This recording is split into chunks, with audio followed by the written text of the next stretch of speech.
Бүтін дөнья Татар Конгрессы башкарма комитетында татар халкының күренекле шәхесләренең рухи мәдәни тормышка керткән өлешен өйрәнү темасына багышланган Бөтен Россия түгәрәк өстәле узды. Биредә Татарстанда һәм Россия төбәкләрендә басылган яңа китапларны тәкъдим иттеләр.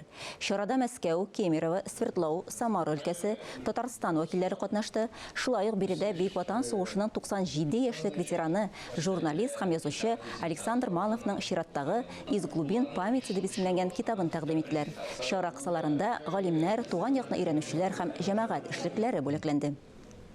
Безнең татар бөтен җирдә яши, шуның өчен аларны эзләргә кирәк, өйрәнергә кирәк. Без безнең төп бурыч. Шәхесләрнең тормышын өйрәнү, аларның иҗатын, аларның батырлыгын, аларның безнең халыкның мирасына һәм безнең халыкның рухи байлыгы нәрсә өлеш керткәннәр һәм аларны мәңгеләштерү темасы. Нефтянилар турында язган нәрсәләр актуальны иде ул вакытта, бүген актуальны, и пока нефть бездә бар әле, и актуальны булачак и гомергә.